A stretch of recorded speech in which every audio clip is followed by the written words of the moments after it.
Welcome to the Home Retreat, which is both the last in this series by Richard Rohr and the last until after Easter.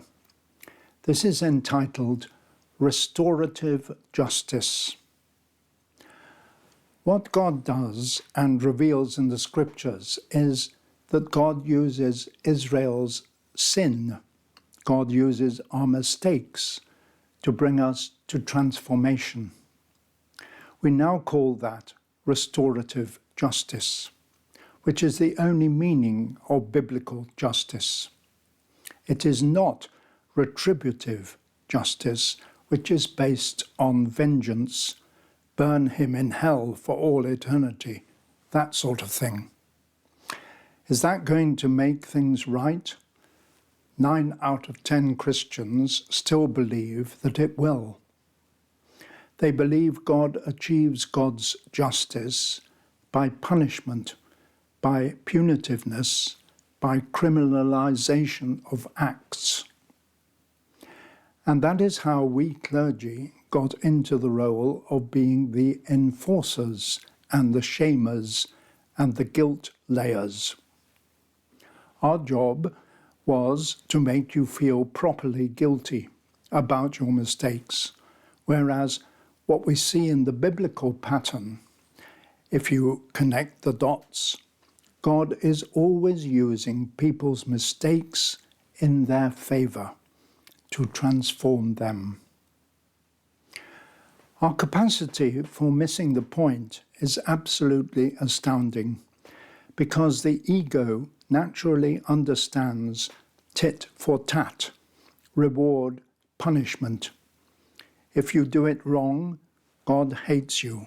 If you do it right, God rewards you. It's a bad novel.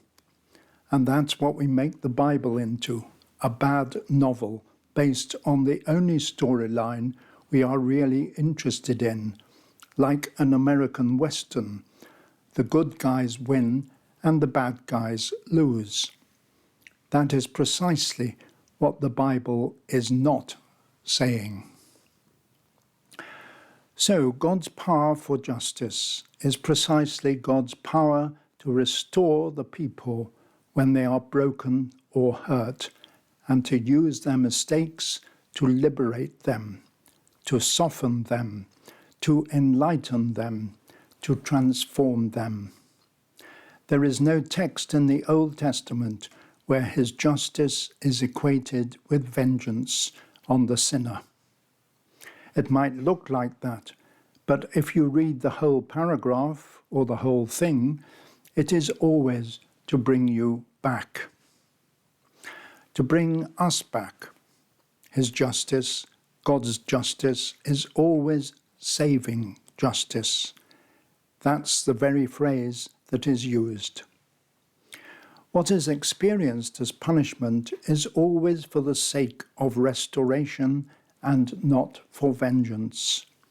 And therefore, the justice of the people is to participate in this holiness and wholeness and spaciousness of God, to be brought into this same non-vengeful freedom, to move out of the tit-for-tat world of quid pro quo dualistic thinking.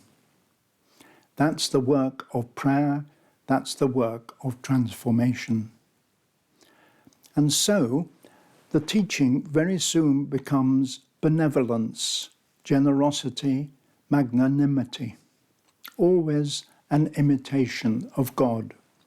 Because God has been this way with us, we must move to this same position of magnanimity towards the stranger, towards the foreigner, towards the poor, towards the orphan, towards the widow. This is the first name of righteousness, very concrete.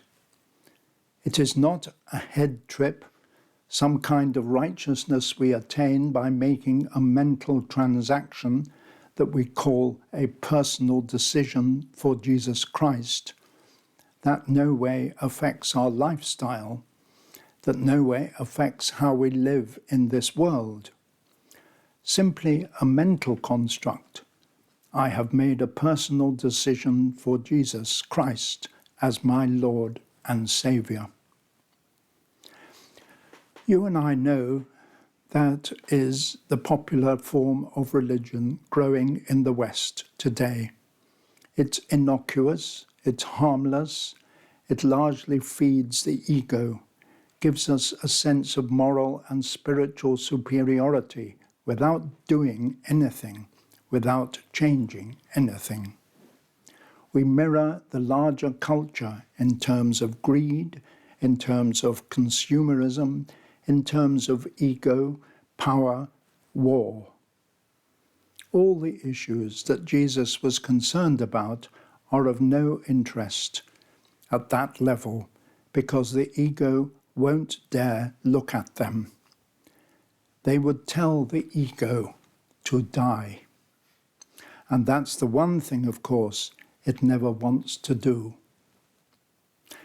Jesus participates then in this justice of his Father, his God, by deliberately being born into a poor family, a poor situation. He lives without property, nowhere to lay his head. Foxes have holes, the birds of the air have nests, but the Son of Man has nowhere to lay his head. He makes his opening line in his inaugural sermon, "How happy are you who are poor?" How did we get from that to Rolls-Royce faith we have today, to this prosperity gospel that is being taught in church after church, basically in all the religions of transaction? If we obey the laws and do it right, we will be rewarded in our purpose-driven life. Because it feels fair to people who have grown up on quid pro quo thinking. Grace, on the other hand, humiliates us. Grace makes us feel powerless. Grace makes us feel poor and empty and even useless. Who wants grace? Only sinners, only prostitutes, drunkards and tax collectors, not the proper people, not the nice people. That's why Jesus said that most outrageous line that I am still scandalized by. It is harder for a rich man to know what I am talking about than for a camel to pass through the eye of a needle. Why do we not make that line a dogma or doctrine? He tells his followers to set your heart on his kingdom and his justice first, and all these things will be taken care of. His disciples are called to share in this life and ministry of Jesus. None of you can be my disciples unless you give up all of your possessions. Wow. So Jesus gives no abstract theological theory of social justice. He makes his life a concrete parable. He demands of his immediate followers a living witness to a simple life on the edge. Once we are in the middle, once we are at the top, we have too much to prove and too much to protect. He wanted his followers to be free from the world and its seductions, or they would have no inner authority. And when Jesus allows us to expose our sin with our form of retributive justice and lead him to the cross, his restorative justice is mercy and forgiveness and resurrection. We will follow that transformative journey with him this coming week, this Holy Week, beginning with his entry into Jerusalem. Thank you for listening. There is a timetable and further resources for your home retreat, which you can continue with for the rest of the day. Thank you.